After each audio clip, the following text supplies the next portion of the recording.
കൂട്ടുകാരെ, മിനീസ് കിച്ചണിലേക്ക് എല്ലാവർക്കും സ്വാഗതം കേട്ടോ. ഇന്നൊരു മുട്ട വറുത്തതിന്റെ റെസിപ്പിയാണ് കേട്ടോ.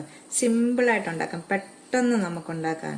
പാലും മഞ്ഞപ്പൊടിയും ഒക്കെ ചേർത്ത് നമ്മൾ ഉണ്ടാക്കുന്ന ഒരു മുട്ട വറുത്തതിന്റെ റെസിപ്പിയാണ്. വീഡിയോയിലേക്ക് പോകുന്നതിന് മുമ്പ് വീഡിയോ കണ്ട് ഇഷ്ടപ്പെടുവാണെങ്കിൽ ലൈക്ക് ചെയ്ത്, ഷെയർ ചെയ്ത്, കമന്റ് ചെയ്ത്, സബ്സ്ക്രൈബ് മറക്കല്ലേ. ഹൈപ്പ് എന്ന് പറയുന്ന ഓപ്ഷനോട് നിൽക്കണേ.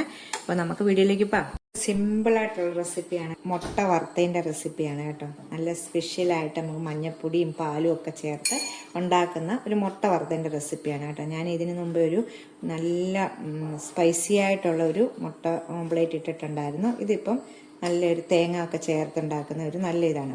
അപ്പം നമുക്കത് രണ്ട് പേർക്കുള്ളതാണ് എടുക്കുന്നത്.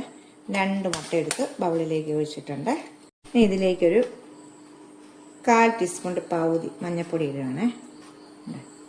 ഇതിനാവശ്യത്തിനുള്ള ഉപ്പ്, 2 മുട്ടയ്ക്ക് ആവശ്യമുള്ള ഉപ്പ്.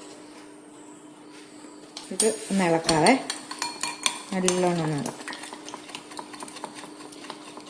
അപ്പം നമ്മൾ മഞ്ഞൾപ്പൊടി ചേർക്കുമ്പം തീർച്ചയായിട്ടും നമ്മൾ കുരുമുളക് പൊടി ചേർക്കണേ. അപ്പോൾ ഞാൻ കുരുമുളക് പൊടി ചേർക്കാം ഇതിലേക്കൊരു 1/4 ടീസ്പൂൺ കുരുമുളക് പൊടിയാണ് ഇടുന്നത്. ഇതിലേക്ക് സ്പെഷ്യലായിട്ട് നമുക്ക് 1 ടേബിൾ സ്പൂൺ പാലാണ് ചേർക്കുന്നത്. ഉണ്ടോ, ടേബിൾ സ്പൂൺ പാൽ. നമുക്ക് നല്ലോണം ഒന്ന് അടിച്ചെടുക്കണം ഇത് കേട്ടോ. ഇതിലേക്ക് ഒരു സവോള നല്ലോണം അടിച്ചെടുത്തിട്ടുണ്ട്. 1 സവോളയാണ് ഇതിലേക്ക് ഇടുന്നത്. ചെറിയൊരു സവോള, മീഡിയം സൈസ്. ഒരു പച്ചമുളക്, ഒരു 3 ടീസ്പൂണ് തേങ്ങയും കൂടി ഇടാം. 3 ടീസ്പൂണ് തേങ്ങ നല്ലോണം നമുക്കൊന്ന് അടിച്ചെടുക്കാവേ. നല്ല ടേസ്റ്റ് ആയിട്ടുള്ള സിമ്പിളായിട്ടുള്ള റെസിപ്പിയാണിത്. നല്ലോണം ഇതൊന്ന് അടിച്ചെടുക്കാം. ഇച്ചിരി കരിയാപ്പിലയും കൂടെ നമുക്ക് ഞുറുക്കിയിട്ട് ഇതാവേ. ഇത് നല്ലോണം ഒന്ന് അടിച്ചെടുത്തിട്ട് നമുക്ക് ഇത്രയേ ഉള്ളൂ കേട്ടോ. സിമ്പിളായിട്ടുള്ളൊരു കുക്കിംഗ് ഒക്കെ പഠിച്ചു വരുന്ന പിള്ളേർക്ക് പെട്ടെന്ന് ഉണ്ടാക്കാൻ പറ്റുന്ന റെസിപ്പിയാണിത് കേട്ടോ. അപ്പോൾ നമുക്ക്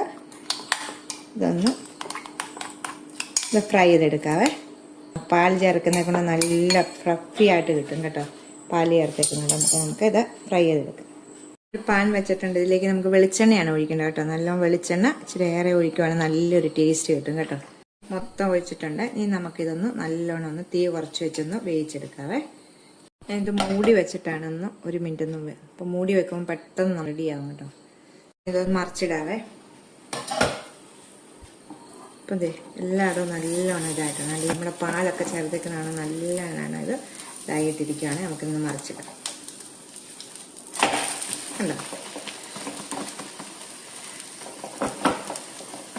എല്ലാവരും ഇങ്ങനെയൊക്കെ ചെയ്യുന്നതായിരിക്കും. എന്നപ്പം സിമ്പിളായിട്ട് മിക്കവർക്കും അറിയാത്തവർക്കൊക്കെ വേണ്ടിയാണ് കേട്ടോ. നമ്മളൊന്ന് അമ്മക്കി കൊടുക്കണം. അപ്പം നല്ലോണം ഒന്ന് ഇതായിക്കോളും. വെച്ചിട്ടിട്ട് സ്വല്പം എണ്ണ ഈ സൈഡിൽ കൂടെ ഒന്ന് തൂവാണ് നല്ലൊരു ടേസ്റ്റ് കിട്ടും. വെളിച്ചെണ്ണയുടെ ടേസ്റ്റ് നല്ലതാണ് കേട്ടോ. മുട്ട ഫ്രൈ സൈഡിൽ കൂടെ ഇച്ചിരി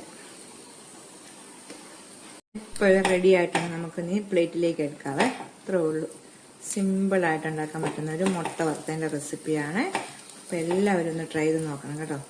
നല്ല ചൂട് ചോറിൻ്റെ കൂടെയൊക്കെ കഴിക്കാൻ പറ്റുന്ന ഒരു രസവും മുട്ട വറുത്തതും ഉണ്ടെങ്കിൽ സൂപ്പറാണ് ചോറുണ്ണാൻ കേട്ടോ. നമുക്ക് പ്ലേറ്റിലേക്ക് എടുത്തിട്ടുണ്ട് കേട്ടോ. നല്ല സൂപ്പർ ടേസ്റ്റ് ആയിട്ടുള്ള മുട്ട വറുത്ത റെസിപ്പിയാണ്. എല്ലാവരും ഒന്ന് ട്രൈ ചെയ്ത് നോക്കണം കേട്ടോ. ടാറ്റാ.